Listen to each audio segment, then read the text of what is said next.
ونسلم على رسوله الكريم اما بعد فاعوذ باللہ من الشیطان الرجیم بسم اللہ الرحمن الرحیم واقیموا الصلاة وآتوا الزکاة وارکعوا مع الراکعین آمنت باللہ صدق اللہ مولانا العظیم وصدق رسولہ النبی الکریم الامین ونحن علی ذالک لمن الشاہدین والشاکرین والحمد للہ رب العالمین۔ سامعین ذی وقار، اللہ تبارک و تعالیٰ کی حمد و ثنا کے بعد حضور پر نور سرور کائنات صلی اللہ علیہ وآلہ وسلم کی ذات گوہر بار کے اندر درود شریف کا نذرانہ پیش کرنے کے بعد دعا ہے اللہ تبارک و تعالیٰ مجھے حق اور سچ کہنے کی توفیق عطا فرمائے اور ہم سب کو اس پر عمل کرنے کی توفیق عطا فرمائے۔ سامعین ذی وقار، جیسا کہ میں نے آپ کے سامنے آیات کریمہ پڑھی ہے وَأَقِیمُوا الصَّلَاةَ وَآتُوا الزَّکَاةَ وَارْکَعُوا مَعَ الرَّاکِعِینَ، اللہ نے فرمایا کہ نماز قائم کرو اور زکوٰۃ ادا کرو اور رکوع کرنے والوں کے ساتھ رکوع کرو، اور ایک دوسرے مقام پر اللہ نے فرمایا کہ اِنَّ الصَّلَاةَ تَنْہَىٰ عَنِ الْفَحْشَاءِ وَالْمُنکَرِ، بے شک نماز بے حیائی برے کاموں سے روکتی ہے۔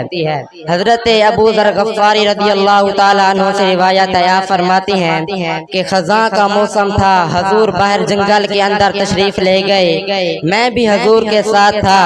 خزاں کا موسم تھا، درخت سے پتے جھڑ رہے تھے، تو حضور نے درخت کی شاخ کو پکڑا اور مجھے مخاطب ہو کر کہا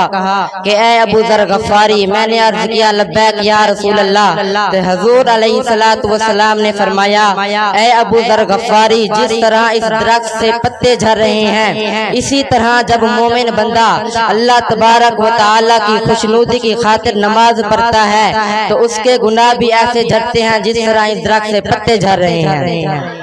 حضرت عیسیٰ علیہ السلام کے زمانے میں ایک نیک عورت تھی جو نماز کی پابند تھی۔ ایک مرتبہ وہ تندور کے اندر روٹیاں لگا رہی تھی، نماز کا وقت ہوا تو وہ نماز پڑھنے چلی گئی۔ شیطان اس کو دیکھ رہا تھا، اس نے ایک عورت کی شکل اختیار کی اور اس عورت کے پاس گیا اور اس نے کہا کہ بی بی، آپ کے تندور کے اندر روٹیاں جل رہی ہیں، لیکن اس نے توجہ نہ دی، نماز پڑھنا شروع کر دی۔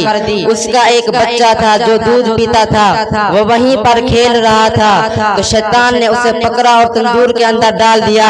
کچھ دیر کے بعد اس کا خاوند آیا اور اس نے دیکھا کہ اس کا بچہ تندور کے اندر انگاروں کے ساتھ کھیل رہا ہے۔ یہ بات حضرت عیسیٰ علیہ السلام تک پہنچی تو حضرت عیسیٰ نے اس عورت کو اپنے پاس بلایا اور کہا کہ آپ کون سا نیک عمل کرتی ہیں؟ تو اس نے کہا جب میں بے وضو ہوتی ہوں تو وضو کر لیتی ہوں، اور جب میں وضو کر لیتی ہوں تو نماز کے اندر مشغول ہو جاتی ہوں۔ سامعین ذی وقار، پتہ چلا کہ نماز پڑھنے سے گناہ معاف ہوتے ہیں اور نامہ اعمال کے اندر نیکیاں لکھ دی جاتی ہیں۔ دعائے اللہ تبارک و تعالی ہم سب کو وقت پانچ گانا باجماعت نماز پڑھنے کی توفیق عطا فرمائے، آمین۔ وما علینا الا البلاغ المبین۔ ماشاءاللہ، جزاک اللہ، یہ تھے آپ